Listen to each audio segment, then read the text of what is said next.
السلام عليكم ورحمة الله وبركاته. الله أكبر كبيرا ولله الحمد حمدا كثيرا طيبا مباركا فيه، والصلاة والسلام على من لا نبي بعده. أما بعد، فأعوذ بالله من الشيطان الرجيم. بسم الله الرحمن الرحيم. فاستبقوا الخيرات إلى الله مرجعكم جميعا. وقال النبي صلى الله عليه وسلم: بادروا بالأعمال.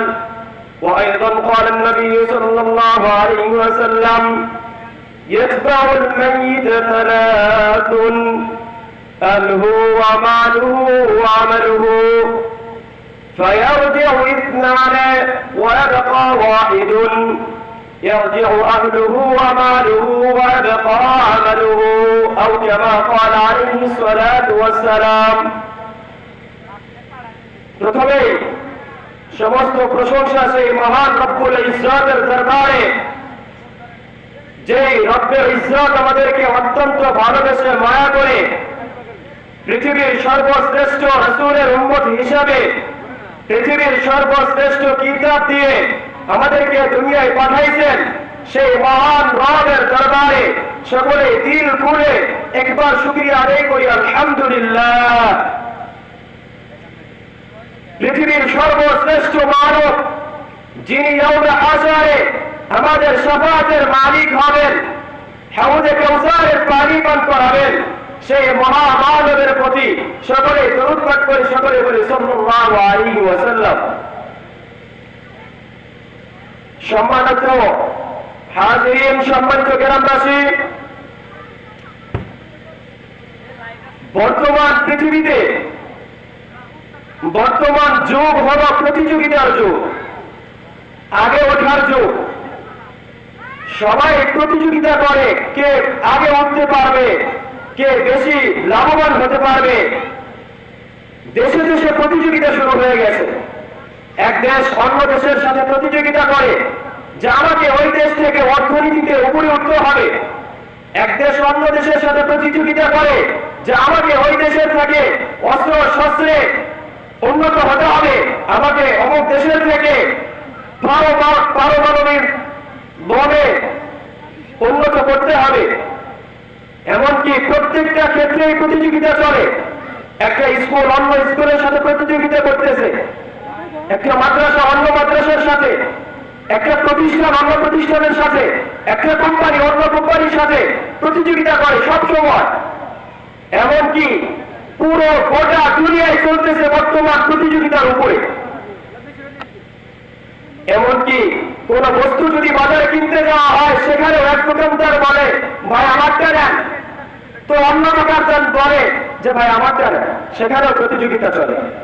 তো ভাই আমার কথা আমি বলতে চাই যে প্রতিযোগিতা করাটা অনেক ভালো কাজ, কারণ কোন কাজে যদি প্রতিযোগিতা না করা হয় সেই কাজটা সুন্দর হয় না ভাই। কিন্তু সেই প্রতিযোগিতাটা হতে হবে ভালো কাজে। কিন্তু বর্তমান বিশ্বে যে প্রতিযোগিতা হইতেছে মোটেও ভালো কাজে নয়। যেমন ধরেন বাংলাদেশ যে প্রতিযোগিতায় শীর্ষ, সেটা হচ্ছে বাংলাদেশ দুর্নীতির প্রতিযোগিতায় শ্রেষ্ঠ আছে। বেহায়া করার প্রতিযোগিতায় কোনো অংশে কম নয়। সবাই প্রতিযোগিতা করতেছে নিজের পোশাক খোলার ব্যাপারে, কে কতটা অর্থ উল্লঙ্ঘ হতে পারে সেই ব্যাপারে প্রতিযোগিতা চলতেছে। আরে ভাই আমাদের প্রতিযোগিতা চলে, আমাদের সমাজের প্রতিযোগিতা চলে। অমুক ব্যক্তি নামাজ পড়ে না, আমি নামাজও করবো না, রোজাও রাখবো না। আমরা প্রতিযোগিতা করি অমুক ব্যক্তি সুদ খায়, আমি সুদও খাবো ঘুষও খাবো। আমরা প্রতিযোগিতা করি অমুক ব্যক্তি নাটক সিনেমা দেখে, আমি নাটক সিনেমাও দেখবো, সাথে নীল সিনেমাও দেখবো। আমরা প্রতিযোগিতা করি অমুক বোন বোরকা পরে না, অমুক বোন হিজাব পরে না, তো আমরা প্রতিযোগিতা করি আমরা হিজাবও পরবো না, বোরকাও পরবো না, মোজাও নেবো না, কোনো কিছুই নেবো না, ওড়নাও নেবো না। আমাদের প্রতিযোগিতাটা এরকম হয়ে যাচ্ছে। অথচ ভাই প্রতিযোগিতাটা তো হওয়া ছিল ভালো কাজের ক্ষেত্রে, কারণ সাহাবায়ে কেরাম জীবনের সর্বক্ষেত্রে ভালো কাজের প্রতিযোগিতা করত। একে অন্যের সাথে প্রতিযোগিতা করত যে আমার আমল নামায় যেন পুণ্য বেশি হয়, আমার আমল নামায় যেন সওয়াব বেশি হয়। যেমন হযরতে আবু হুরায়রা রাদিয়াল্লাহু তাআলা থেকে বর্ণিত, একদা কয়েকজন গরীব মুহাজির রাসূল পাকের দরবারে এসে বলতেছেন, ইয়া রাসূলুল্লাহ, ইয়া হাবিবাল্লাহ, ধনী সাহাবীরা তো পুণ্যের দিক দিয়ে আমাদের থেকে অগ্রগামী হয়ে যাইতেছে।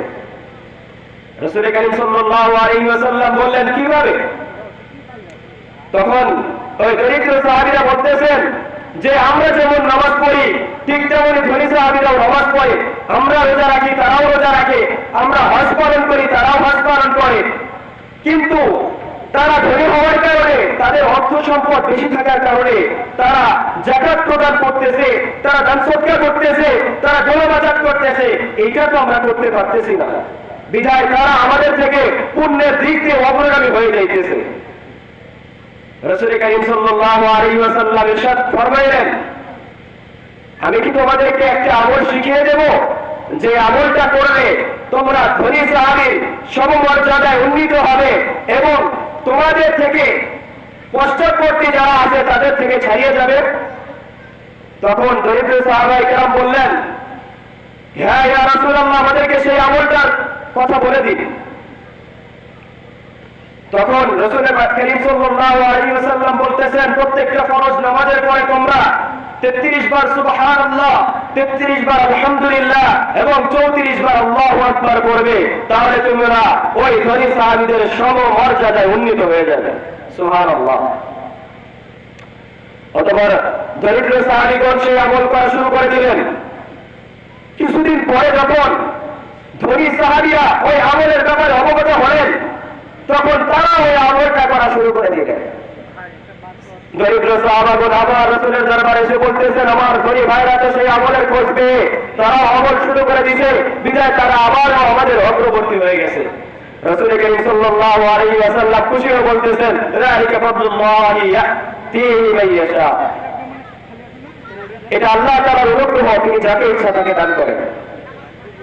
অন্য এক হাদিসে হযরত আবু হুরায়রা রাদিয়াল্লাহু তাআলা থেকে বর্ণিত, একদা হযরতে আব্দুল্লাহ ইবনে ওমর রাদিয়াল্লাহু তাআলা আবু হুরায়রা রাদিয়াল্লাহু তাআলা এর নিকট দিয়ে অতিক্রম করার সময় আবু হুরায়রা রাদিয়াল্লাহু তাআলা বলতেছেন যে কোন ব্যক্তি যদি মৃত মানুষের জানাজায় শরীক হয় তাহলে সে 1 কিরাত সওয়াবের অধিকারী হয়, কোন ব্যক্তি যদি তার দাফনে শরীক হয় তাহলে 2 কিরাত সওয়াবের অধিকারী হয়।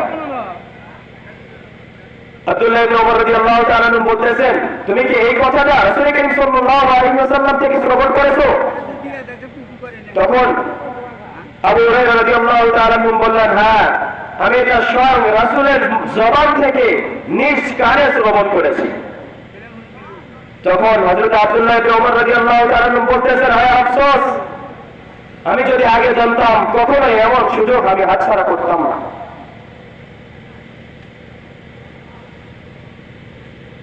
এরপরে হযরত যায়েদ বিন আরকাম রাদিয়াল্লাহু তাআলা থেকে একটা হাদিস বর্ণিত আছে, তিনি বলেন যে আমি হযরত ওমর ফারুক রাদিয়াল্লাহু তাআলা কে বলতে শুনেছি, তিনি একবার বলতেছেন, হুজুর পাক সাল্লাল্লাহু আলাইহি ওয়াসাল্লাম আমাদেরকে সদকা করার নির্দেশ দিলেন। তখন আমি ভাবলাম যে আমার কাছে এখন পর্যাপ্ত পরিমাণ সম্পদ আছে, আল্লাহ রাব্বুল ইজ্জত আমাকে পর্যাপ্ত পরিমাণ সম্পদের মালিক বানাইছেন, সুতরাং এইবার আমি বেশি করে দান করে হযরত আবু বকর রাদিয়াল্লাহু তাআলা থেকে অগ্রগতি হয়ে যাব।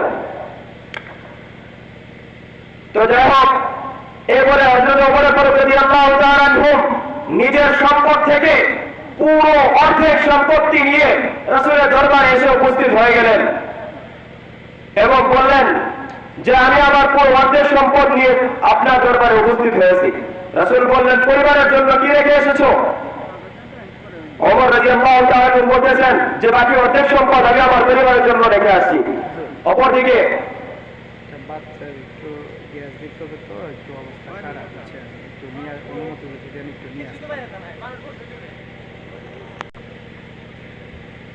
হযরত আবু বকর সিদ্দিক রাদিয়াল্লাহু তাআলা কি করলেন, তার ঘরে যা কিছু ছিল সব কিছু একটা পোটলার ভিতরে করে ভরে রাসূলের দরবারে এসে উপস্থিত হয়ে গেলেন।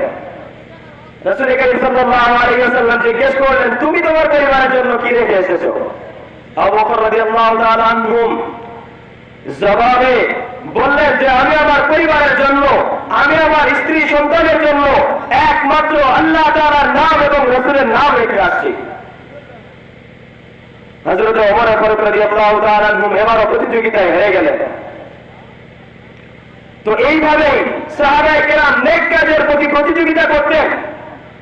তেনারা সর্বদা প্রতিযোগিতা করতেন যে প্রত্যেকটা নেক কাজে আমাকে অগ্রগতি হতে হবে, প্রত্যেকটা সওয়াবের কাজে আমাকে অগ্রগতি হতে হবে। অথচ ভাই, আমাদের প্রতিযোগিতাটা বিপরীতে। এমনকি কোন আলেম যদি বর্তমান জামানার এমন না যাওয়ার পরিস্থিতি হয়ে গেছে, কোন আলেম যদি জিহাদের কথা বলে, সে উগ্র হয়ে যায়, সে সন্ত্রাসী হয়ে যায়, সে জঙ্গি হয়ে যায়। কোন আলেম যদি গণতন্ত্রের বিপক্ষে কথা বলে, সে হয়ে যায় ধর্মান্ধ। এমনকি কোন দলের নাম ধরে তো কোনো কথা বলাই যায় না, বলাই বাহুল্য। মোরা হুজুরকে হারিয়ে ফেলবে, হুজুরকে গুম করে ফেলবে, এরকম অবস্থা হয়ে যায়। অথচ সমাজের সবচেয়ে নিকৃষ্টতম হারাম সুদ ঘুষ খাওয়া, এটা নেতৃত্বায় খাইতেছে। কিন্তু সুদ ঘুষের বিপক্ষে বলা হলেই মোল্লারে খেদাও, এই মসজিদে মোল্লার আর চাকরি নাই। আমার খায় আমার পরে, আমাদের খায় আমাদের পরে, আমাদের বিপক্ষে কথা বলে। আবার আসি পর্দার কথা বললে আমাদের মা বোনরা মোটেই মানতে চায় না। কিভাবে বুঝাবো? আমরা যেমন নামাজ রোজা ফরজ হিসেবে পালন করি, পর্দাও যে যেমন একটা ফরজ, আমরা মানতেই চাই না। বড় আফসোস লাগে আমাদের মা বোনদের অবস্থা দেখে। তারা নিজেদেরকে উলঙ্গ করার ব্যাপারে প্রতিযোগিতা করতেছে। এক সময় গ্রামে গঞ্জে এগুলো দেখা যায় তো না, এখন গ্রামে গঞ্জে দেখা যায় অনেক মহিলার বুকে ওড়না থাকে না। আফসোস লাগে। হে ভাই, কিয়ামতের দিন যদি তোমাকে জিম্মাদারি সম্পর্কে জিজ্ঞাসা করা হয়, তুমি তোমার স্ত্রী, তুমি তোমার কন্যাকে কিভাবে লালন পালন করেছো, সে বেহায়াপনা করেছে। আর কোন ব্যক্তির স্ত্রী, কন্যা, সন্তান, পুত্রবধূ যদি বেহায়াপনায় লিপ্ত হয়, কোন মেয়ে মানুষ যদি উলঙ্গ করে লিপ্ত হয়, পর্দাবিহীন চলাফেরা করে, তাহলে কিয়ামতের দিন আল্লাহ রাব্বুল আলামিন ওই সমস্ত ব্যক্তিদেরকে দাইয়ুস বলে ডাকবেন, দাইয়ুস। হ্যাঁ ভাই, আমরা আমাদের মা বোনদেরকে সতর্ক করি, পর্দার ব্যাপারে, বিশেষ করে পর্দার ব্যাপারে সতর্ক করি। রাসূল বলেছেন যে একমাত্র বেহায়াপনার জন্যই আকসার নারী জাহান্নামে যাবে। আল্লাহ রাব্বুল আলামিন আমাদের মা বোনদেরকে সঠিক কথা তারা তৌফিক দান করেন। এরপরে আসি, ভাই আমি একটা হাদিস পাঠ করেছি, ওয়াতবাউল মাইয়িত সালাসুন আহলুহু ওয়া মালুহু ওয়া আমালুহু ফায়ারজিউ ইসনানে ওয়া ইয়াবকা ওয়াহিদুন ইয়ারজিউ আহলুহু ওয়া মালুহু ওয়া ইয়াবকা আমালুহু। দুনিয়াটা ক্ষণস্থায়ী ভাই, আমাদের জীবনটা একটা বাতাসে চলা প্রদীপের ন্যায়। ঝড় বাতাসে যেমন প্রদীপটা মুহূর্তে নেমে যেতে পারে, ঠিক তেমনি আপনার আমার ভিতরে যেই নয়ন পাখিটা আছে, যে রূপটা আল্লাহ তাআলা আমাদেরকে নিয়ামত স্বরূপ দান করেছেন, প্রবল বাতাসে যেমন প্রদীপটা নেমে যেতে পারে, ঠিক তেমনি আমাদের যে কোনো মুহূর্তে আমাদের রূপটা চলে যেতে পারে। আমরা কেন ভাবি না ভাই যে কোনো মুহূর্তেই আমাদের নফসটা চলে যেতে পারে, আমাদেরকে আজরাইল এসে জান কবজ করে চলে যাবেন, ঠিক পর মুহূর্তে খাট থেকে নামিয়ে মাইজার ভিতরে শোয়া দিবে, একটা চাদর দ্বারা ঢেকে দিবে, তোমার আর কোনো মূল্য নাই ভাই। ঢেকে দেওয়ার পরে কিছুক্ষণ পরেই দেখা যাবে, তাড়াতাড়ি ধোয়াও, তাড়াতাড়ি তাকে বাড়ি থেকে বের করে নিয়ে যাও, তাড়াতাড়ি দাফন করে চলে আসো।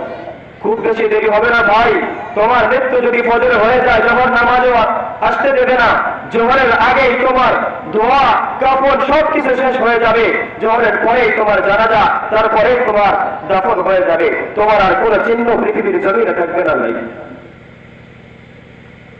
তুমি যখন মারা যাইবা, রাসূলের হাদিসে বলতেছেন ইয়াতবাউল মাইয়িত সালাতুন, মৃত ব্যক্তির সাথে মাত্র তিনটা জিনিস অনুগামী হয়ে কবর পর্যন্ত যায়। আহলুহু, তার পরিবার পরিজন, আত্মীয় স্বজন, পাড়া প্রতিবেশীর লোকেরা তাকে কাঁধে বহন করে নিয়ে কবরস্থান পর্যন্ত যাবে, দাফন করে চলে আসবে।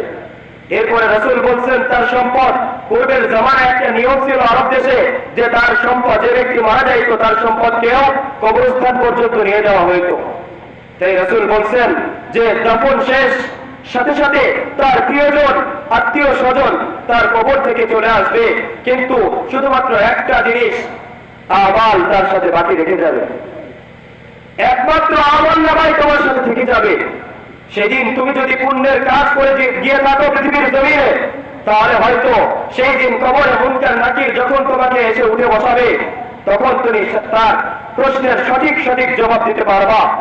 কিন্তু যদি তোমার আমল নামা খারাপ হয়, তুমি যদি বদ আমল করে পৃথিবীর জমিন থেকে নিঃশ্বাস ত্যাগ করো, তাহলে তোমার অবস্থা এত নাজেহাল, এতই খারাপ হবে যে সেই দিন প্রশ্ন করার সাথে সাথে তোমার লা আদরি বলা ছাড়া আর কোনো উপায় থাকবে না। ভাই ও ভাই, যখন রাসূলের হাদিস শরীফের ভিতরে পাঠ করি কবরে আযাব সম্পর্কে, ওই মুনকার নাকিরের সূরত সম্পর্কে যখন পাঠ করা হয়, তখন চোখ বেয়ে বেয়ে অশ্রু একাই ঝরে,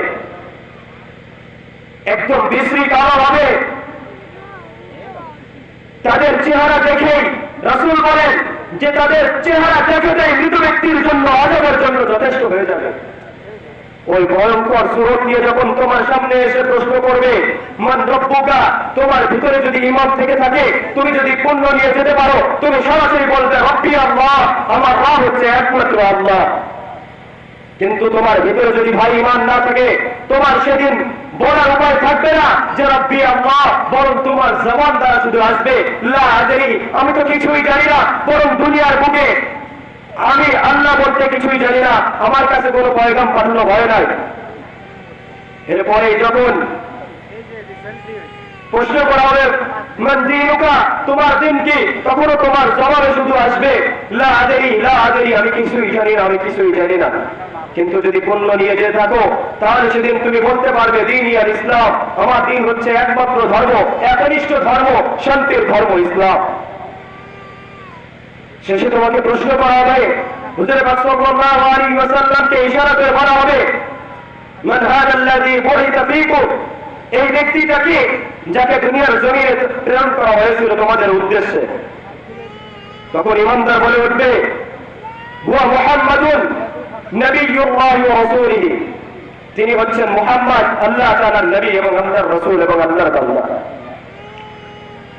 যখন মুমিন বান্দা সঠিকভাবে জবাব দিতে পারবে, তখন আসমান থেকে গায়েবী আওয়াজের মাধ্যমে একটা আওয়াজ করা হবে, আমার বান্দা সঠিক বলেছে, সুতরাং তার কবরকে প্রশস্ত করে দাও, জান্নাত পর্যন্ত একটা গর্ত করে দাও, যাতে জান্নাত থেকে তার কবরে হাওয়া বসতে পারে, সে কবরে শুয়ে শুয়ে জান্নাতকে প্রত্যক্ষভাবে দেখতে থাকবে এবং জান্নাতের প্রত্যেকটা নিয়ামতকে সে যেন সামনে চক্ষু থেকে দেখতেছে এরকম ভাবে দেখতে পারবে, জান্নাতের সুঘ্রাণ সে নাক দ্বারা গ্রহণ করতে পারবে।